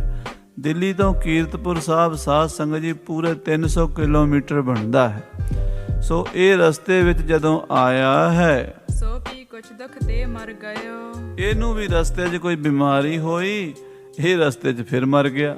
ਪਹਿਲਾ ਵੀ ਮਰ ਗਿਆ ਸੀ ਤੇ ਤੀਜਾ ਵੀ ਮਰ ਗਿਆ, ਦੂਜਾ ਬਿਮਾਰ ਹੋ ਕੇ ਵਾਪਸ ਮੁੜ ਗਿਆ ਸੀ। ਇਸ ਤਰ੍ਹਾਂ ਮਹਾਰਾਜ ਪਰਮੇਸ਼ਰ ਅਕਾਲ ਪੁਰਖ ਜੀ ਨੇ ਗੁਰੂ ਹਰਗੋਬਿੰਦ ਸਾਹਿਬ ਸੱਚੇ ਪਾਤਸ਼ਾਹ ਮੀਰੀਆਂ ਪੀਰੀਆਂ ਦੇ ਮਾਲਕ ਬਚਨ ਕਰ ਗਏ ਸੀਗੇ। ਸੱਚੇ ਪਾਤਸ਼ਾਹ ਜਦੋਂ ਜੋਤੀ ਜੋਤ ਸਮਾਉਣ ਲੱਗੇ ਨਾ ਸਨ 1644 ਦੇ ਵਿੱਚ ਕੀਰਤਪੁਰ ਸਾਹਿਬ ਪਤਾਲਪੁਰੀ, ਤਾਂ ਉੱਥੇ ਗੁਰੂ ਹਰਿਰਾਏ ਸਾਹਿਬ ਨੇ ਪੁੱਛਿਆ ਸੀ, ਮਹਾਰਾਜ ਮੈਨੂੰ ਇਹ ਦੱਸੋ ਵੀ ਫੌਜਾਂ ਰੱਖਣੀਆਂ ਕਿ ਨਹੀਂ ਰੱਖਣੀਆਂ। ਛੇਵੇਂ ਪਾਤਸ਼ਾਹ ਕਹਿੰਦੇ ਫੌਜਾਂ ਰੱਖਣੀਆਂ, ਸ਼ਸਤਰ ਵੀ ਰੱਖਣੇ, ਘੋੜੇ ਵੀ ਰੱਖਣੇ, ਫੌਜ ਵੀ ਰੱਖਣੀ, ਸ਼ਿਕਾਰ ਖੇਡਣ ਵੀ ਜਾਣਾ, ਪੂਰੀ ਮਰਿਆਦਾ ਰੱਖਣੀ। ਜੰਗ ਨਹੀਂ ਲੜਨਾ, ਜੰਗ ਤੁਹਾਨੂੰ ਨਹੀਂ ਲੜਨਾ ਪੈਣਾ, ਜੰਗ 10ਵੇਂ ਜਾਮੇ 'ਚ ਲੜਾਂਗੇ। ਤੁਹਾਡੇ ਸਮੇਂ ਜਿਹੜਾ ਚੜ੍ਹ ਕੇ ਆਏਗਾ ਉਹ ਉਤਰ ਕੇ ਜਾਏਗਾ। ਇਹ ਮਹਾਰਾਜ ਛੇਵੇਂ ਪਾਤਸ਼ਾਹ ਦਾ ਬਚਨ ਹੋਇਆ, ਗੁਰੂ ਹਰਗੋਬਿੰਦ ਸਾਹਿਬ ਦਾ। ਸਤਿਗੁਰਾਂ ਦੇ ਬਚਨ ਦੀ ਕਲਾ ਵੇਖੋ। 3 ਅਫਸਰ ਤਿੰਨੇ ਹੀ ਰਾਜ ਰਹਿ ਗਏ, ਇੱਕ ਵਾਪਸ ਮੁੜ ਗਿਆ, 2 ਰਸਤੇ 'ਚ ਮਰ ਗਏ ਹਨ। ਕਈ ਵਾਰ ਇਮ ਭੇਜਤ ਭਇਓ। ਔਰੰਗਾ ਕਈ ਵਾਰੀ ਇਸ ਤਰ੍ਹਾਂ ਫੌਜਾਂ ਭੇਜਦਾ ਰਿਹਾ, ਪਰ ਉਹ ਰਸਤੇ 'ਚ ਰਹਿੰਦੀਆਂ ਰਹੀਆਂ। ਕੀਰਤਪੁਰ ਸਾਹਿਬ ਅੱਪੜ ਨਹੀਂ ਸਕੀਆਂ ਮਹਾਰਾਜ ਸਤਵੇਂ ਪਾਤਸ਼ਾਹ ਜੀ ਦੇ ਕੋਲ। ਆਦੋ ਪੰਥ ਨ ਉਲੰਘਿਓ ਕੋਈ। ਅੱਧਾ ਰਸਤਾ ਨਹੀਂ ਕੋਈ ਲੰਘਿਆ, ਯਾਨੀ ਦਿੱਲੀ ਤੋਂ ਤਰਿਆ ਤੇ ਸਾਧ ਸੰਗਤ ਜੀ ਕੁਰਸ਼ੇਤਰ ਅੱਧ ਵਿੱਚ ਪੈਂਦਾ ਹੈ। ਦਿੱਲੀ ਤੋਂ 150 ਕਿਲੋਮੀਟਰ ਕੁਰਸ਼ੇਤਰ ਹੈ ਤੇ ਕੁਰਸ਼ੇਤਰ ਤੋਂ 150 ਕਿਲੋਮੀਟਰ ਅੱਗੇ ਕੀਰਤਪੁਰ ਸਾਹਿਬ ਹੈ। ਕੋਈ ਮਰ ਗਿਆ ਪਾਣੀਪਤ, ਕੋਈ ਸੋਨੀਪਤ ਹੀ ਰਹਿ ਗਿਆ, ਕੋਈ ਕਰਨਾਲ ਤੱਕ ਅੱਪੜਿਆ, ਕੁਰਸ਼ੇਤਰ ਤੱਕ ਤੇ ਕੋਈ ਅੱਪੜਿਆ ਹੀ ਨਹੀਂ ਗਏ। ਅੱਗੇ ਕਿਹਨੇ ਜਾਣਾ ਸੀ, ਰਸਤੇ 'ਚ ਹੀ ਮਰਦੇ ਰਹੇ। ਜਿੰਨੇ ਵੀ ਅਫਸਰ ਮਹਾਰਾਜ ਨੂੰ ਮਾਰਨ ਵਾਸਤੇ ਫੜਨ ਵਾਸਤੇ ਆਉਂਦੇ ਸੀ, ਉਹ ਰਸਤੇ 'ਚ ਹੀ, ਜਿਵੇਂ ਮਹਾਰਾਜ ਦੀ ਬਾਣੀ 'ਚ ਬਚਨ ਆਉਂਦਾ ਹੈ, ਜੇ ਕੋ ਸਰ ਸੰਧੇ ਜਨ ਉਪਰ ਫਿਰ ਉਲਟੋ ਤਿਸੇ ਲਗਾਵੇਗੋ। ਜਿਹੜਾ ਸੰਤਾਂ ਮਹਾਂਪੁਰਸ਼ਾਂ ਤੇ ਤੀਰ ਚਲਾਏਗਾ ਉਲਟਾ ਉਹਨੂੰ ਹੀ ਲੱਗੇਗਾ। ਰੱਬ ਦੇ ਪਿਆਰਿਆਂ ਦਾ ਜਿਹੜਾ ਬੁਰਾ ਚਿਤਵੇਗਾ, ਸਤਿਗੁਰੂ ਸਭਨਾਂ ਦਾ ਭਲਾ ਮਨਾਏਂਦਾ, ਤਿਸ ਦਾ ਬੁਰਾ ਕਿਉਂ ਹੋਏ। ਜਿਹੜਾ ਗੁਰੂ ਸਭ ਦਾ ਭਲਾ ਕਰਦਾ ਉਹਦਾ ਬੁਰਾ ਕੌਣ ਕਰ ਸਕਦਾ? ਕੋਈ ਵੀ ਨਹੀਂ ਕਰ ਸਕਦਾ। ਹੋਤ ਬਿਗਨ ਪੀਛੇ ਹਟ ਸੋਈ। ਇਸ ਤਰ੍ਹਾਂ ਸਾਧ ਸੰਗਤ ਜੀ ਬਿਘਨ ਪੈਂਦੇ ਰਹੇ ਤੇ ਤੁਰਕ ਪਿਛਾਂ ਹੀ ਹਟ ਜਾਂਦੇ ਰਹੇ। ਸੰਗਤ ਦਿੱਲੀ ਤੇ ਚਲ ਆਈ। ਆਖੋ ਸਤਨਾਮ ਸ੍ਰੀ ਵਾਹਿਗੁਰੂ। ਹੁਣ ਦਿੱਲੀ ਦੀ ਸੰਗਤ ਗੁਰੂ ਮਹਾਰਾਜ ਦੇ ਦਰਸ਼ਨਾਂ ਲਈ ਆਉਂਦੀ ਸੀ ਸਾਲ ਪਿੱਛੋਂ। ਉਹ ਸੰਗਤ ਦਿੱਲੀ ਦੀ ਇਕੱਠੀ ਹੋ ਕੇ ਮਹਾਰਾਜ ਦੇ ਦਰਸ਼ਨਾਂ ਲਈ ਕੀਰਤਪੁਰ ਸਾਹਿਬ ਆਈ ਹੈ। ਬੰਧਨ ਕਰ ਅਕੋਰ ਅਰਪਾਈ। ਦਿੱਲੀ ਦੇ ਸਿੱਖਾਂ ਨੇ ਮਹਾਰਾਜ ਨੂੰ ਮੱਥਾ ਟੇਕਿਆ, ਆਪਣੀ ਭੇਟਾ ਸਤਿਗੁਰੂ ਜੀ ਦੇ ਚਰਨਾਂ ਵਿੱਚ ਅਰਪਣ ਕੀਤੀ ਹੈ। ਸੋ ਕਰ ਜੋਰਤ ਕਰ ਅਰਦਾਸ। ਦਿੱਲੀ ਦੇ ਸਿੱਖਾਂ ਨੇ ਹੱਥ ਜੋੜ ਕੇ ਗੁਰੂ ਮਹਾਰਾਜ ਦੇ ਚਰਨਾਂ 'ਚ ਆਪਣੀ ਅਰਦਾਸ ਬੇਨਤੀ ਇਉਂ ਕੀਤੀ ਹੈ। ਸ਼੍ਰੀ ਗੁਰੂ ਜੀ ਸਭ ਬਿਘਨ ਵਿਨਾਸ਼। ਹੇ ਸੱਚੇ ਪਾਤਸ਼ਾਹ, ਹੇ ਬਿਘਨਾਂ ਦੇ ਨਾਸ ਕਰਨ ਵਾਲੇ ਸਤਿਗੁਰੂ ਜੀ, ਸ਼ਾਹ ਹੁਸੈਨ ਬਹੁ ਬਾਰ ਪਠਾਈ। ਆਪ ਜੀ ਨੂੰ ਗ੍ਰਿਫਤਾਰ ਕਰਨ ਲਈ, ਆਪ ਜੀ ਨੂੰ ਮਾਰਨ ਲਈ, ਆਪ ਜੀ ਨੂੰ ਦਿੱਲੀ ਲਿਆਉਣ ਵਾਸਤੇ ਔਰੰਗਜ਼ੇਬ ਨੇ, ਪਾਪੀ ਨੇ ਕਈ ਵਾਰ ਫੌਜਾਂ ਭੇਜੀਆਂ ਨੇ। ਕਦੀ ਉਹਦੇ ਅਫਸਰ ਮਹਾਰਾਜ ਮਰ ਜਾਂਦੇ ਨੇ, ਕਦੀ ਬਿਮਾਰ ਹੋ ਕੇ ਵਾਪਸ ਆ ਜਾਂਦੇ ਨੇ। ਉਹਦੀ ਪੇਸ਼ ਨਹੀਂ ਕੋਈ ਜਾ ਰਹੀ, ਪਰ ਔਰੰਗਜ਼ੇਬ ਠੰਡਾ ਹੋ ਕੇ ਨਹੀਂ ਬੈਠਿਆ। ਤੁਹਾਡੇ ਖਿਲਾਫ ਰੋਜ਼ ਹੀ ਸੋਚਾਂ ਸੋਚਦਾ ਰਹਿੰਦਾ ਹੈ। ਭਏ ਬਿਗਨ ਤੁਮ ਲਗਨ ਹੈ ਆਈ। ਮਹਾਰਾਜ ਤੁਹਾਡੀ ਕਲਾ ਹੀ ਐਸੀ ਹੈ ਪਰਮੇਸ਼ਰ ਜੀ, ਵੀ ਤੁਹਾਡੇ ਤਾਂ ਕੱਪੜ ਹੀ ਨਹੀਂ ਸਕਦਾ ਪਾਪੀ। ਜਿਹੜਾ ਵੀ ਚੱਲਦਾ ਰਸਤੇ 'ਚ ਹੀ ਰਹਿ ਜਾਂਦਾ। ਬੁਰਾ ਚਿਤਵਤ ਮਰੀ ਹੈ। ਬੁਰਾ ਸੋਚਦੇ ਸੋਚਦੇ ਬੁਰੇ ਬੰਦੇ ਮਰ ਜਾਂਦੇ। ਮਹਾਂਪੁਰਸ਼ਾਂ ਦਾ ਬਾਲ ਨਹੀਂ ਵਿੰਗਾ ਹੁੰਦਾ। ਸੱਚੇ ਪਾਤਸ਼ਾਹ ਜੀ ਤੁਹਾਡੇ ਤਾਂ ਕੱਪੜ ਨਹੀਂ ਸਕੇ, ਪਰ ਕੋਸ਼ਿਸ਼ ਪੂਰੀ ਕੀਤੀ ਹੈ। ਤੋਪਾਂ, ਤੋਪਖਾਨੇ, ਹਥਿਆਰ, ਘੋੜੇ, ਫੌਜਾਂ, ਜੰਗੀ ਸਮਾਨ ਲੈ ਕੇ ਤੁਰਦੇ ਦਿੱਲੀ ਤੋਂ। ਕੋਈ ਸੋਨੀਪਤ ਆ ਕੇ ਮਰ ਜਾਂਦਾ ਹੈ, ਕੋਈ ਪਾਣੀਪਤ ਬਿਮਾਰ ਹੋ ਕੇ ਮੁੜ ਜਾਂਦਾ ਹੈ, ਕੋਈ ਕਰਨਾਲ ਆਪਣੀ ਕਬਰ ਬਣਾ ਬਹਿੰਦਾ ਹੈ। ਮਹਾਰਾਜ ਇਦਾਂ ਦੀ ਕਹਾਣੀ ਹੈ ਇਹਨਾਂ ਦੀ। ਹਾਂਜੀ, ਸੁਨ ਕਰ ਸ਼੍ਰੀ ਹਰਿ ਰਾਏ ਬਖਾਨਾ। ਸਤਿਗੁਰੂ ਹਰਿ ਰਾਏ ਸਾਹਿਬ ਜੀ ਮਹਾਰਾਜ ਸੱਚੇ ਪਾਤਸ਼ਾਹ ਸਿੱਖਾਂ ਦੀ ਬੇਨਤੀ ਸੁਣ ਕੇ ਬੋਲੇ, ਗੁਰੂ ਪਿਤਾਮੇ ਪ੍ਰਭੂ ਮਹਾਨਾ। ਦੇਖੋ ਬਈ ਸਿੱਖੋ, ਸਾਡੇ ਵੱਡੇ ਮਹਾਰਾਜ ਛੇਵੇਂ ਪਾਤਸ਼ਾਹ ਦਾਦਾ ਜੀ ਗੁਰੂ ਹਰਗੋਬਿੰਦ ਸਾਹਿਬ ਜੀ ਮਹਾਰਾਜ ਮੀਰੀਆਂ ਪੀਰੀਆਂ ਦੇ ਮਾਲਕ, ਦੋਹਾਂ ਜਹਾਨਾਂ ਦੇ ਵਾਲੀ ਔਰ ਸਾਰੀਆਂ ਸ਼ਕਤੀਆਂ ਦੇ ਮਾਲਕ ਸਨ। ਤਿਨ ਕੋ ਕਹਿਓ ਬਾਕਪੁਰ ਹੋਤਾ। ਉਹਨਾਂ ਦਾ ਬਚਨ ਪੂਰਾ ਹੁੰਦਾ ਹੈ। ਉਹਨਾਂ ਨੂੰ ਅਸੀਂ ਪੁੱਛਿਆ ਸੀ ਵੀ ਦਾਦਾ ਜੀ ਜੰਗ ਲੜਨਾ ਪਏਗਾ, ਤੇ ਉਹਨਾਂ ਨੇ ਆਖਿਆ ਸੀ ਨਹੀਂ, ਤੁਹਾਨੂੰ ਜੰਗ ਨਹੀਂ ਲੜਨਾ ਪਏਗਾ। ਜਿਹੜਾ ਚੜ੍ਹ ਕੇ ਆਏਗਾ ਉਤਰ ਕੇ ਜਾਏਗਾ। ਫੌਜਾਂ ਤਿਆਰ ਬਰ ਤਿਆਰ ਰੱਖਿਆ ਜੇ, ਪਰ ਜੰਗ ਨਹੀਂ ਕਰਨਾ। ਸੋ ਅਸੀਂ ਆਪਣੇ ਦਾਦਾ ਜੀ ਦਾ ਹੁਕਮ ਮੰਨ ਕੇ ਫੌਜਾਂ ਦਾ ਤਿਆਰ ਬਰ ਤਿਆਰ ਰੱਖੀਆਂ ਨੇ, ਪਰ ਜੰਗ ਸਾਨੂੰ ਕਰਨ ਦਾ ਸਮਾਂ ਨਹੀਂ ਮਿਲਣਾ। ਉਹਨਾਂ ਨੇ ਕਿਹਾ ਸੀ ਵੀ 10ਵੇਂ ਜਾਮੇ 'ਚ ਜੰਗ ਲੜਾਂਗੇ, ਉਹਨਾਂ ਚਿਰ ਸ਼ਾਂਤੀ ਰੱਖਣੀ ਹੈ। ਸੋ ਉਹ ਸਮਾਂ ਜਦੋਂ ਆਏਗਾ ਸਿੱਖੋ, ਉਦੋਂ ਫਿਰ ਜੰਗ ਜੁੱਧ ਹੋਣੇ ਨੇ। ਅਜੇ ਤਾਂ ਗੁਰੂ ਹਰਗੋਬਿੰਦ ਸਾਹਿਬ ਦੇ ਬਚਨ ਦੀ ਤਲਵਾਰ ਚੱਲਦੀ ਹੈ, ਉਹਨਾਂ ਦੇ ਬਚਨ ਦੇ ਤੀਰ ਚੱਲਦੇ ਨੇ। ਉਹ ਦੁਸ਼ਟਾਂ ਦਾ, ਪਾਪੀਆਂ ਦਾ ਰਸਤੇ 'ਚ ਨਾਸ ਕਰ ਦਿੰਦੇ ਨੇ। ਜੇ ਤੁਮ ਕੋ ਬਿਗਨ ਉਦੋਤਾ। ਭਾਈ ਗੁਰੂ ਸਾਹਿਬ ਨੇ ਸਾਨੂੰ ਇਹ ਕਿਹਾ ਸੀ, ਛੇਵੇਂ ਪਾਤਸ਼ਾਹ ਨੇ, ਬਈ ਸੱਤਵੇਂ ਪਾਤਸ਼ਾਹ ਤੁਹਾਨੂੰ ਕੋਈ ਵਿਘਨ ਪਵੇ ਸੋ ਤਤਕਾਲ ਹਟ ਹੈ ਦੁਖ ਪਾਵੈ ਹੈ। ਤੁਸੀਂ ਅਰਦਾਸ ਕਰਿਆ ਜੇ ਅਸੀਂ ਅੰਗ ਸੰਗ ਰਵਾਂਗੇ।